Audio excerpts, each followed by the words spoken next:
ஏழ்மை குடும்பத்தில் பிறந்த நரேந்திர மோடி இந்தியாவின் பிரதமராக தொடர்ந்து 3வது முறையாக தேர்ந்தெடுக்கப்பட்டுள்ள நிலையில் அவரது அரசியல் பயணம் குறித்து விவரிக்கிறது இந்த செய்தி தொகுப்பு.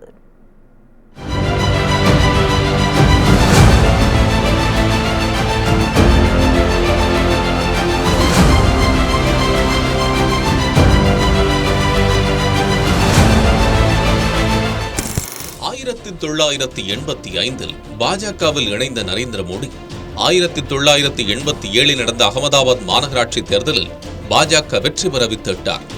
அதுவே பாஜகவுக்கு கிடைத்த முதல் வெற்றியாகும். 1986 எல்.கே. அத்வானி பாஜகவின் தலைவரான பிறகு RSS உறுப்பினர்களுக்கு முக்கிய பதவிகளை வழங்கினார். அந்த வகையில் மோடியின் அளப்பரிய கட்சி பணியை கண்ட அத்வானி அவரை குஜராத் மாநில பொதுச் செயலாளராக உயர்த்தினார். அந்த சமயத்தில் 2 முக்கியமான தேசிய நிகழ்வுகளை ஒருங்கிணைக்கும் பணி நரேந்திர மோடிக்கு வந்து சேர்ந்தது.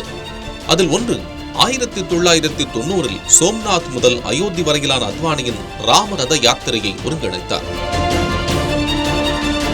அதேபோல் 1991-92 கன்னியாகுமரி முதல் காஷ்மீர் வரை நடைபெற்ற முரளி மனோகர் ஜோஷியின் ஏக்தா யாத்திரையை சிறப்பாக ஏற்பாடு செய்து தான் யார் என்பதை நரேந்திர மோடி நிரூபித்தார்.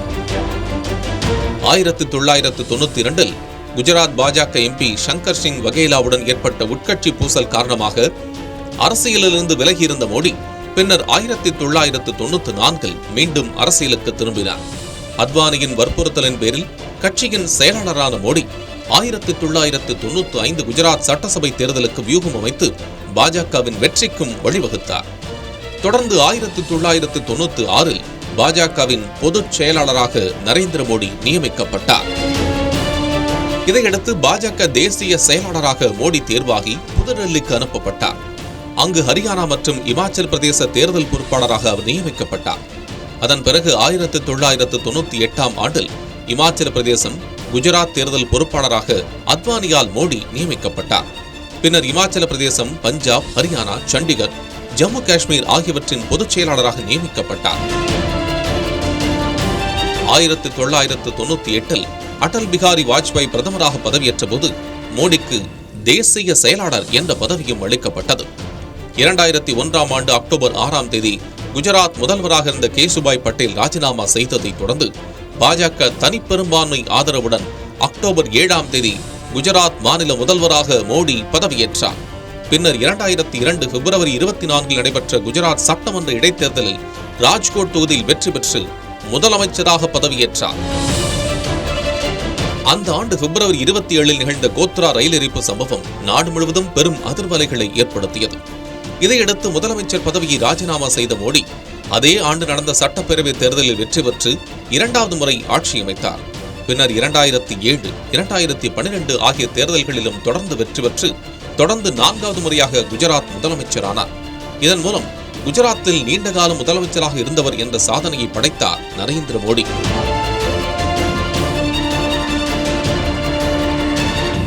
பின்னர் 2014 நடைபெற்ற மக்களவைத் தேர்தலில் தேசிய ஜனநாயக கூட்டணி மூலம் போட்டியிட்ட மோடி பிஜேபி மற்றும் கூட்டணி வேட்பாளர்களை ஆதரித்து சுமார் 3 லட்சம் கிலோமீட்டர் தொலைவுக்கு சுற்றுப்பயணம் மேற்கொண்டு 430 பொதுக்கூட்டத்தில் பிரச்சாரம் செய்தார். இந்த தேர்தலில் வெற்றி பெற்று 2014 மே 26 இந்தியாவின் 14வது பிரதமராக நரேந்திர மோடி பதவியேற்றார். இந்தியா சுதந்திரமடைந்த பிறகு பிறந்த முதல் பிரதமர் இவராவார். 1984 முதன்முறையாக மக்களவையில் பெரும்பான்மை அரசாக 2014 பாஜக அரசு அமைத்த பெருமை மோடியையே சாரும். குல்சாரிலால் நந்தா, மொரார்ஜி தேசாயை தொடர்ந்து குஜராத்திலிருந்து தேர்ந்தெடுக்கப்பட்ட 3வது பிரதமர் மோடி ஆவார். பின்னர் 2019 நடைபெற்ற மக்களவைத் தேர்தலிலும் பாஜக கூட்டணி வெற்றி பெற்று 2வது முறையாக நரேந்திர மோடி பிரதமரானார். அதேபோல் அண்மையில் நடைபெற்ற மக்களவைத் தேர்தலிலும் பாஜக கூட்டணி வெற்றி பெற்றுள்ளது. நேருவை தொடர்ந்து 3வது முறையாக பிரதமராகிறார் நரேந்திர மோடி.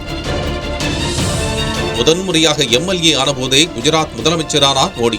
அதேபோலவே முதன்முறையாக நாடாளுமன்ற உறுப்பினரான போதே பிரதமரானார். கிட்டத்தட்ட 20 ஆண்டுகளுக்கு மேலாக தேர்தல் அரசியலில் இருக்கும் மோடி தோல்வியையும் சந்தித்ததே இல்லை. ஆட்சி அமைக்க தவறியதும் இல்லை என்பதும் குறிப்பிடத்தக்கது.